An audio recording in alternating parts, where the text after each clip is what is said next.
जैसा मेसी का काटा था वैसे ही यहां पर जावी का भी काट दिया। और तुम्हें से काफी सारे लोग समझ रहे होंगे कि ये सारा का सारा जो जावी को सॉफ्ट स्पॉट मिल रहा है ये एग्जैजरेशन है भाई, ये खामखा मगरमच्छ के आंसू हैं, क्योंकि यही सारे लोग, चाहे क्रिएटर्स हो, फैंस हो, रिपोर्टर्स हो, जर्नलिस्ट हो, पंडित हो, सारे के सारे मिलके आज से 4-5 महीने पहले जावी को ही क्रिटिसाइज कर रहे थे और कह रहे थे कि भाई बार्सिलोना में एक चेंज की जरूरत थी और है भी, आप कह सकते हो। लेकिन पॉइंट यहां पर यह कि उस टाइम और आज के टाइम में सिचुएशन में जमीन आसमान का फर्क है। आप इमेजिन करो, आप एक बार्सिलोना के लेजेंड हो जो कि जावी है, आप यहां पर एक मैनेजर, आपने एक बहुत ही चैलेंजिंग टास्क लिया, आपने हर चीज करी लेकिन फेल हो गई, आपके रिजल्ट्स आपके साथ नहीं है, आपके यहां पर ट्रॉफीज आपके साथ नहीं है, आपका सीवी और आपका यहां पर इस समय कम्युनिकेशन करने का स्टाइल और आपका चैलेंज लेने का तरीका और उसको मैनेज करने का तरीका भी आपके साथ नहीं है। ऐसे में यहां पर आप जिस क्लब के लेजेंड हो और जिस क्लब के लिए आप काम करते हो या फिर आप बेस्ट चाहते हो, आप अपनी जॉब वहां पे बचा नहीं पा रहे। ऐसे में यहां पर आपको समझ में आ जाता है कि आने वाले टाइम में आपकी जॉब खतरे में है और यही चीज जावी को भी पता चल गया था कि मेरी जॉब खतरे में है। ऐसे में उसने यहां पर अपना लास्ट जो एक सिंपल एक चीज बची हुई थी उस पर उसने वही चीज करा और उसने कहा कि इससे पहले मैं सैक हो जाऊं जिसका इंपैक्ट मेरे पर्सनल प्रोफेशनल लाइफ पे भी पड़ेगा और यहां पर डेफिनेटली एक आउटलुक भी अच्छा नहीं होगा, क्योंकि जिडान भी कभी सैक नहीं हुआ था, ठीक है। तो यहां पर जावी अपना रेजिग्नेशन दे देता है और वो खुद अपने प्रॉपर एक पब्लिक व्यू में आके पूरी चीज इसको प्रेस कॉन्फ्रेंस में समझा देता है कि उसने यहां पर क्यों रिजाइन किया और उसने वो 7-8-10 रीजन जितने भी दिए थे वो आपको ये समझाने में और आपको कन्विंस करने में इनफ होते हैं कि यहां पर जो जावी कह रहा है वो इस समय बिल्कुल सही है। इसके बाद यहां पर लेपोर्ता ने अगले 3 महीने तक क्या करा है 2-3 महीने में कुछ नहीं करा, सिर्फ और सिर्फ यहां पर पब्लिक और प्राइवेट में मनाया जावी को कि भाई तू अपना डिसीजन वापस ले ले, और एट द सेम टाइम वो एक डबल स्टैंडर्ड की तरह यहां पर एक नया मैनेजर भी ढूंढ रहा था। तो ये सब यहां पर हो रहा था और इसलिए पिछले 3 महीने की सिचुएशन में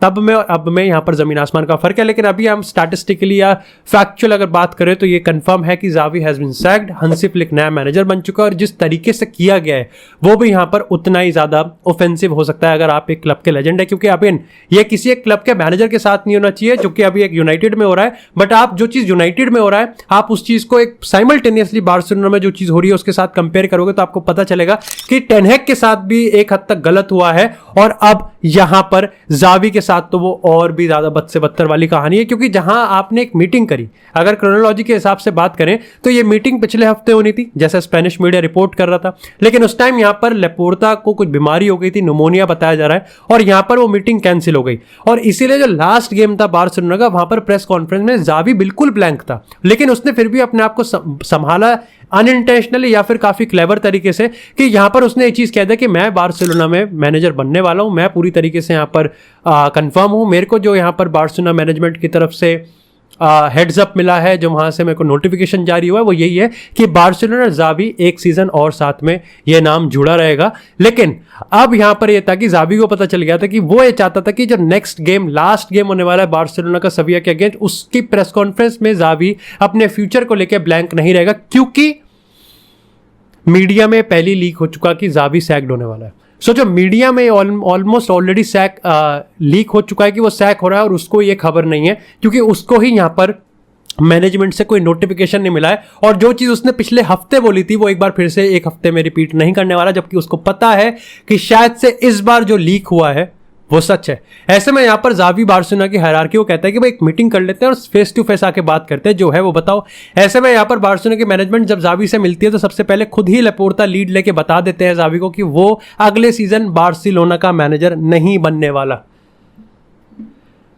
और ये तब हो रहा था जब वो हंसी फ्लिक के साथ ऑलमोस्ट कंफर्म कर चुका था हर चीज कि यहां पर वो उसका नेक्स्ट मैनेजर बनने वाला है। और ऐसे यहां पर जावी को एज ए लेजेंड उसने उसी के गेम में उसको बुरा फील करवा के यहां पर उसको विलन बनाया, उसका चूतिया बन गया, और वो अब इस समय पूरे बार्सिलोना की सिचुएशन में सबसे बड़ा जो क्लाउन, जो सबसे बड़ा जोकर अगर किसी का बनाया वो जावी का बनाया। क्योंकि जब जावी ने यहां पर अपना रेजिग्नेशन का रीजन दिया था तो वो इतना बिलीवेबल लग रहा था और लग रहा था कि एक लेजेंड भी इस मैनेजमेंट के अंडर काम नहीं कर पाया और गिव अप कर दिया है। लेकिन अब ये लग रहा है कि 3 महीने बाद मैं कह रहा था कि जावी क्यों पलटा भाई अपनी रीजन पे, और अब यहां पर जावी 3 महीने पहले जिस चीज को अवॉइड कर रहा था कि वो सैक नहीं होना चाहिए, अब सैक तो बहुत दूर की बात है, आप इसे कह सकते हैं गांड पे लात पड़ी है। दिक्कत पता है क्या है लेपोर्ता के साथ? दिक्कत ये है कि लोग उसे प्रेसिडेंट मानते हैं क्लब का, जो कि वो है, लेकिन वो प्रेसिडेंट की पोस्ट पर रह के करता वो है जो कि एक नेता करता है। ही इज अ पॉलिटिशियन, और वो बार बार अपने कुछ हरकतों से बता देता है कि why he is a politician. Messi के केस में भी और जावी के केस में भी, दोनों जगह पता था। मेसी के केस में भी प्रॉब्लम ये नहीं थी कि वो यहाँ मेसी को रोकने में अनसक्सेसफुल रहा। सबको पता था कि मेसी जितना पैसा कमाता है वो बार्सिलोना पे नहीं है, देने लायक नहीं है। या तो मेसी को वो पैसा पे कर सकते हैं या फिर वो अपना प्रोजेक्ट बिल्ड कर सकते हैं। ऐसे में यहाँ पर लेपोर्ता का ये मानना कि प्रोजेक्ट बिल्ड करते हैं, इवन इफ अगर आपको अपने क्लब का सबसे बड़ा प्रिंस, सबसे बड़ा राजा अगर आपको यहाँ पर खोना पड़े तो भी कोई दिक्कत नहीं है। लेकिन प्रॉब्लम इस चीज़ की है कि आपने लोगों को गलत ये बताया कि आप मेसी को रोक के रहोगे, और अगर आप रोकोगे, आप चाहते हो कि मेसी रुके, तो आपको प्रेसिडेंट लेपोर्ता को ही बनाना पड़ेगा। जबकि आपको खुद ये पता था कि पहला स्टेप जो आप करने वाले हो एज अ प्रेसिडेंट वो यही है कि आप मेसी को निकाल दोगे बार्सिलोना क्लब से। और जावी के केस में भी यही है, जब पहले से ही पता था ये चीज कि तू जावी को सैक करने वाला है, तो 2 महीने से क्यों बना रहा था? क्योंकि कोई और मैनेजर बार्सिलोना में आने को रेडी नहीं था। और जब कोई और मैनेजर आने को रेडी हो गया तो जावी को चाय में पड़ी मक्खी की तरह निकाल दिया। एंड दैट्स द पॉइंट, कि पॉइंट स्पोर्टिंग रीजन है ही नहीं। पॉइंट सिर्फ इतना है कि जावी को ट्रीट ऐसे नहीं करना चाहिए था। और अब थोड़ा से खैर इसके रिगार्डिंग थोड़ी सी छोटी छोटी स्पेनिश मीडिया में जो बकवास चल रही है वो मैं तुमको बता देता हूं। यहां पर ये बताया गया है कि जावी पे ट्रस्ट कभी था ही नहीं लेपोर्ता का। अब जब ट्रस्ट था ही नहीं तो यहां पर लेपोर्ता ने उसको कन्विंस क्यों किया? बट जो चीज यहां पर बार्सिलोना में चल रही है उसी को आप एक बार कह सकते हो कि मैनचेस्टर में सेम ओवरलैप सिचुएशन चल रही है। पिछले 2-3 दिन से पता चल रहा था और हफ्तों से ही हम लोग डिस्कस कर रहे थे कि टेन हैग रुकना चाहिए या नहीं रुकना चाहिए। हम लोग डिस्कस कर रहे थे, हमारे पास कोई कॉन्क्रीट मटेरियल ऐसा था नहीं कि यहाँ पर यूनाइटेड की हायरार्की ने कुछ डिसाइड कर लिया या नहीं कर लिया। मैंने हालांकि तुमको 3 दिन पहले बताया था कि यहाँ पर डिजर्बी का कोई रिलीज क्लॉज पे करता है, लेकिन उसके बाद यहाँ पर काफी सारे कैंडिडेट एकदम से अवेलेबल हो गए। चाहे हम थॉमस ट्यूकल की बात करें, चाहे हम पोचेटिनो की बात करें, चाहे हम इप्सविच के मकेना की बात करें। ऐसे में यहाँ पर पिछले 2 दिन में कहानी तब रेस पकड़ लेती है जब यहाँ पर यह पता चल जाता है कि पहली बार शायद से मैनचेस्टर यूनाइटेड ने ऑलरेडी अपना डिसीजन बना लिया है। ये शॉकिंग इसलिए भी हो जाता है, और क्यों एरिक टेन हैग के साथ थोड़ा गलत भी इसलिए हुआ है क्योंकि वो एफए कप का फाइनल कल अपनी टीम को खिला रहा है। और जब उस प्रेस कॉन्फ्रेंस में उससे पूछा गया कि यहां पर भाई मैनचेस्टर यूनाइटेड आपको सैक कर रही है, ऑफेंसिव नहीं है थोड़ा। बट अगेन इस कहानी में ट्विस्ट ये है कि यहां पर टेन हैग ने यह बता दिया है कि मेरी रेडक्लिफ के पूरे मैनेजमेंट से बात हो चुकी है और मैं संडे को छुट्टी पर जा रहा हूं और हम नेक्स्ट सीजन के लिए बिल्ड कर रहे हैं। यानी कि आप रिपोर्ट्स की माने तो अब यहां पर काउंटर रिपोर्ट्स ये आ रही है कि टेन हैग को अभी तक बताया नहीं गया है कि वो सैक हो रहा है या नहीं हो रहा है, और टेन हैग की माने तो वो ये कह रहा है कि मेरी ऑलरेडी बात हो चुकी है। अब खैर ये तो 2 रिपोर्ट्स हुई, अब उस रिपोर्ट पे बात करते हैं जो कि ये बताती है कि टेन हैग ऑलरेडी सैक हो चुका है। अब जिस रिपोर्ट में बताया गया है कि टेन हैग ऑलरेडी सैक हो चुका है, उन्होंने 3 कैंडिडेट्स को सामने रखा है, जिसमें उन्होंने सबसे ऊपर थॉमस ट्यूकल को रखा है। लेकिन यहाँ पर एथलेटिक ने अपनी अलग रिपोर्ट में यह भी माना है कि यहाँ पर जो इप्सविच के मैनेजर है मकेना, उसके रिप्रेजेंटेटिव से ही बात हुई है। लेकिन एट द सेम टाइम यहाँ पर डिजर्बी और पोचेटिनो का भी थोड़ा सा पलड़ा भारी तो है। लेकिन इन सारी रिपोर्ट्स में एक कॉमन चीज है, और वो कॉमन चीज है कि रेडक्लिफ जिस भी तरीके से डिसीजन लेगा, चाहे सैक होगा या फिर नहीं होगा, लेकिन वो एक डिटेल्ड ओवरव्यू और रिव्यू के बाद, जो कि अभी तक हुआ नहीं है, वो ये मानते हैं और सारी रिपोर्टें बताती हैं कि एफए कप में कुछ भी हो जाए, चाहे वो जीते या हारे, जो कि एक अच्छी चीज़ है थिंकिंग की, कि वो चाहते हैं कि एफए कप में अब जाए यूनाइटेड जीते या हारे, कि एक गेम डिसाइड नहीं करना चाहिए कि यहाँ पर टेन हैग रुकना चाहिए। नहीं, देखो अपने आप में आप इसके डिबेट कर सकते हो कि टेन हैग अगर जीत जाता है तो 2 सीजन में 2 फाइनल, और दोनों फाइनल में जीत गई, यानी कि 2 ट्रॉफी हो जाएगी। And at the same time Europe भी खेलेगा, तो पिछले सीजन चैंपियंस लीग खेले, लेकिन इस सीजन में यहाँ पर आप यूरोप में खेलोगे। लेकिन अगेन जैसा कहा गया ना कि एक गेम ट्रॉफी बढ़ा देता है, आपके यूरोप में खेलने के चांसेस बढ़ा देता है, लेकिन एट द सेम टाइम आपके काउंटर आर्ग्यूमेंट भी हो सकते हैं कि चैंपियंस लीग ग्रुप स्टेज में लास्ट आए थे, अपने होम पे 3-0 4-0 से पहले हो, और बहुत यहाँ पर आप कह सकते हो कि बहुत सारी स्कोर लाइन्स ऐसी हुई जो कि यूनाइटेड के लिए एम्बैरेसिंग और इंसल्टिंग है। लेकिन जिस रिपोर्ट में बताया गया है कि टेन हैग ऑलरेडी सैक हो रहा है या हो चुका है, इररिस्पेक्टिव कि एफए कप में क्या होगा, उस रिपोर्ट में जब ये लिखा गया है कि अभी तक ओवरव्यू हुआ ही नहीं है, तो आप मानोगे कैसे कि सैक हो चुका है? जब अभी तक दोनों ही सीजन्स का रिपोर्ट कार्ड प्रिपेयर ही नहीं है, तो यहां पर टेन हैग कैसे कह सकता है कि उसको यूनाइटेड ने क्या कहते हैं आश्वासन दे दिया है, और कैसे रिपोर्ट्स कह रही हैं कि यहां पर ऑलरेडी टेन हैग सैक हो चुका है? काफी कॉन्ट्राडिक्टरी है, but this is the part of media circus. ये होता है भाई मीडिया ट्रायल। आपको पता नहीं आप किस चीज पे बिलीव कर सकते हो और किस चीज पे नहीं, बट अभी तक आप मान के चल सकते हो कि आने वाले दिनों में हमको पता चल जाएगा कि टेन हैग सैक हो रहा है या नहीं हो रहा है। लेकिन ऑलमोस्ट चांसेस है कि 10x सैक हो सकता है। अब वो आप पे डिपेंड करता है कि आप किस पे यहाँ पर बिलीव करते हो। लेकिन इसी के साथ बात करते हैं यहाँ पर अल हिलाल की। भाई एसी मिलान के अगर सुपरस्टार की बात करें, राफेल लियाओ की, सबको पता है एक जनरेशनल टैलेंट है और इस समय समर ट्रांसफर विंडो में काफी इंटरेस्ट आने वाला है। अब जहाँ एसी मिलान चाहती है कि राफेल लियाओ यहाँ पर एसी मिलान में ही रहे, लेकिन उसको पता है कि यहाँ पर पीएसजी भी हाई रडार पे होगी और बड़े बड़े क्लब्स यहाँ पर हाई रडार पे रहेंगे राफेल लियाओ को साइन करने के। लेकिन सऊदी, मैंने पहले बताया, बाराती है भाई, बारात में नाचने आएगा तो कैसे काम नहीं बनेगा अगर वो नहीं आएगा तो यहाँ पर सऊदी के अल हिलाल यहाँ पर इस समय काफ़ी ज़्यादा इंटरेस्टेड है। लेकिन जो सबसे दिमाग हिलाने वाली बात है वो ये है कि राफेल लियाओ का जो रिलीज क्लॉज है वो 175 मिलियन यूरोस का है। एंड ऑब्वियसली सऊदी को इसको पे करने में कोई दिक्कत नहीं है।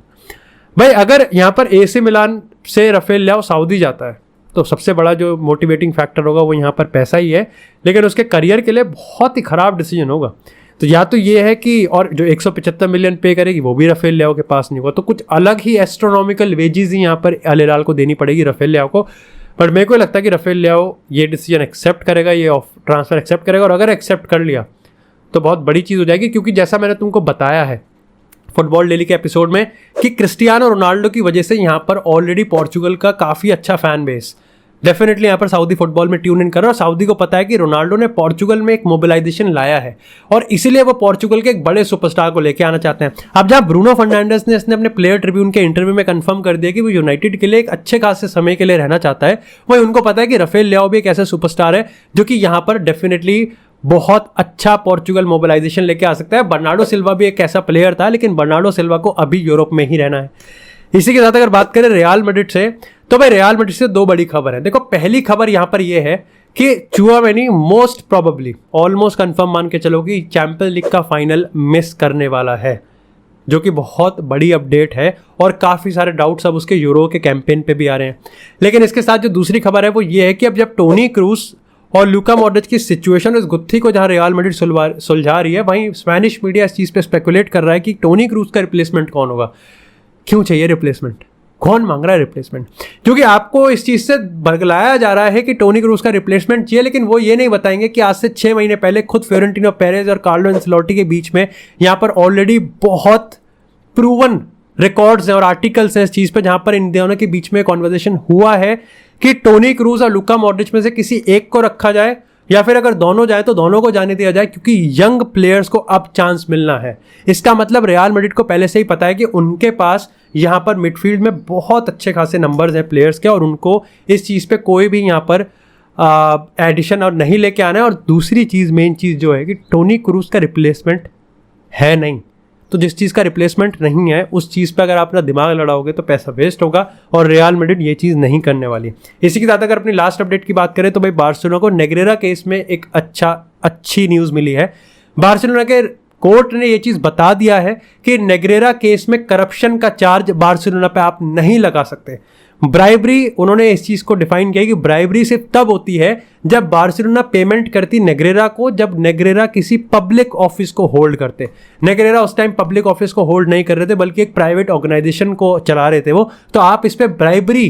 केस नहीं चला सकते। तो वहाँ से बार्सिलोना को रिलीफ मिल गया, लेकिन बार्सिलोना का पूरा केस अभी तक सॉल्व नहीं हुआ है, क्योंकि उन पे अभी भी 2 आरोप लगे हुए हैं जिसपे केस अब आगे बढ़ेगा। पहला केस है यहाँ पर कि उनकी एडमिनिस्ट्रेशन ने गलत नंबर दिखाए हैं, और दूसरा जो कि मेन फोकस है वो है स्पोर्टिंग करप्शन।